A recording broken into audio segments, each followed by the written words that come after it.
Vemulawada municipal ఎన్నికల ప్రచారంలో భాగంగా వేములవాడ నియోజకవర్గ ఇన్ఛార్జి డాక్టర్ చెన్నమనేని వికాసరావు దీపా వేములవాడ పట్టణంలోని 5, 6, 24, 21, 4, 17, 11, 23, 9 మరియు 3 వార్డులలో జోరుగా ఎన్నికల ప్రచారం నిర్వహించారు. ప్రచారంలో భాగంగా ఆయా వార్డుల ప్రజలను ప్రత్యక్షంగా కలుసుకొని వారి సమస్యలను తెలుసుకున్నారు. బీజేపీ అధికారంలోకి వస్తే వేములవాడ పట్టణాన్ని అన్ని రంగాల్లో అభివృద్ధి పదంలో ముందుకు తీసుకెళ్లడం ఖాయమని హామీ ఇచ్చారు. ఈ సందర్భంగా 6వ వార్డు అభ్యర్థి పల్లెపు లక్ష్మణ్, 5వ వార్డు అభ్యర్థి లాలా శ్రీలత, 24వ వార్డు అభ్యర్థి రాపిల్లి శ్రీధర్, 4వ వార్డు అభ్యర్థి రేగుల రాజ్ కుమార్, 21వ వార్డు అభ్యర్థి మహంకాళి శ్రీనివాస్, 17వ వార్డు అభ్యర్థి కొండెపు చిన్నముత్యం, 11వ వార్డు బీజేపీ అభ్యర్థి ద్వారక శ్రీదేవి, 23వ వార్డు అభ్యర్థి బోనాల సాగరిక, 9వ వార్డు బీజేపీ అభ్యర్థి సాతాని అనూష, 3వ వార్డు బీజేపీ అభ్యర్థి చిట్యాల లక్ష్మి ఘన విజయం సాధించేలా ప్రజలు ఆశీర్వదించాలన్నారు.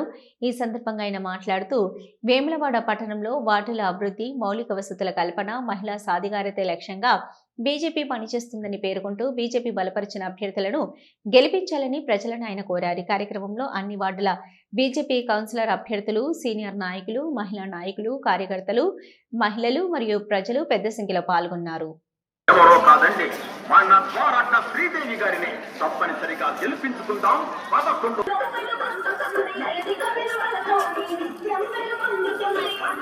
ఏకైక party Bharatiya Janata party. Bharatiya Janata party అభ్యర్థులను గెలిపించండి. వార్డును అభివృద్ధి చేసేందుకు ప్రతి ఒక్కరూ మీకు అది రాకుండా చేసిండు, మోసం చేసిండు. మళ్ళీ మోసపోతారా? బంగారం ధర ఇంత పెరుగుతా వాళ్ళకి గొంతు తెలిసినట్టుంది. అది వాళ్ళు కొని పెట్టుకున్నట్టారు చెప్పిన వాళ్ళు. అది మీ చేతులు వస్తే, ఇప్పుడు కన్యాలక్ష్మి ధర వస్తే మరి ఎంత బాగుంటుండే. కానీ మీరు మోసపోయారు. 2500 ఇస్తాన్నారు. ఇచ్చిందా అమ్మ? పక్కానా? మీరు ఇచ్చినట్టు ఎటువైనా పైసలు లేవ. ముఖ్యమంత్రి దగ్గరనే పైసలు లేవన్నాడు, ఏడిస్తాడు. మీ దగ్గర తీసుకోకపోతే నేమనుకోండి, ఇంకా అవుతాడే మిగిలింది. పెన్షన్లు 4000 ఇస్తా అన్నాడు, అది లేదు. స్కూటీ అన్నారు మహిళలకు, అది లేదు. రైతులకు గ్రామాలలో రైతు భరోసా 15,000 అన్నారు, భరోసా లేదు. ఉన్న భరోసా కూడా చక్కగా ఇస్తలేదు. మరి రైతులను మోసం చేసిండ్రు, మహిళలను మోసం చేసిండ్రు. యువ కిరణం, మరి యువకుల కోసం కూడా ఎన్నో పథకాలు ఇస్తారన్నారు. యువ వికాసం అన్నారు, ఉద్యోగాలు అన్నారు. మరి జాబ్ క్యాలెండర్లు కూడా ఆలస్యం చేస్తున్నారు.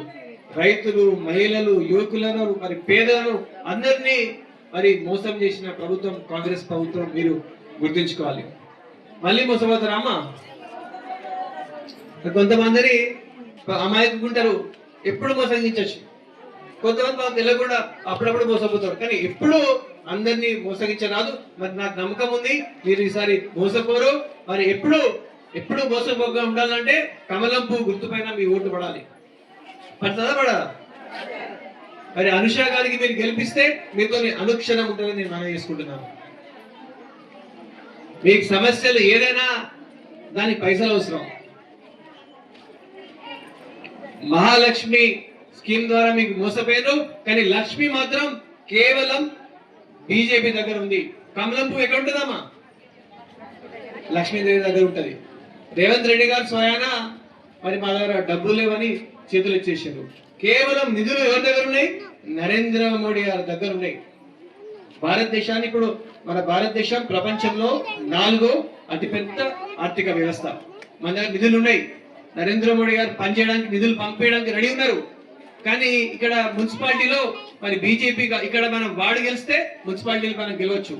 మున్సిపాలిటీలో బీఆర్ఎస్ లో కాంగ్రెస్ ఉందనుకోండి, నరేంద్ర మోడీ గారు మంచి ఉద్దేశంతో నిధులు పంపాలి. పంపితే వాళ్ళు ఏం చేస్తారు? మీకు ఇస్తారా? ఫస్ట్ వాళ్ళు ఏం చేసుకుంటారంటే, ఇప్పుడు బీఆర్ఎస్ ఉందనుకోండి, వాళ్ళు ఏం చేస్తారు? మొట్టమొదల మరి కేసీఆర్, కేటీఆర్ వాళ్ళ అవసరాలు అయినాకనే మీకు వస్తాయి. అవునా కదా? కాంగ్రెస్ అది కూడా కుటుంబ పార్టీ. సోనియా గాంధీ, రాహుల్ గాంధీ వాళ్ళ పర్మిషన్ లేదు మీకు పైసలు రావు. అవునా కదా? ఇప్పుడు భారతీయ జనతా పార్టీ, ఇప్పుడు నరేంద్ర మోడీ గారు ఉన్నారు, వారికి కుటుంబం లేదు. దేశం కోసం కాశ్మీర్ నుంచి కన్యాకుమారి వరకు ఆర్నిశలు కష్టపడుతున్న వ్యక్తి, సామాన్య వ్యక్తి కాదమ్మా నరేంద్ర మోడీ గారు. ఆయన నిద్రలో పోడు.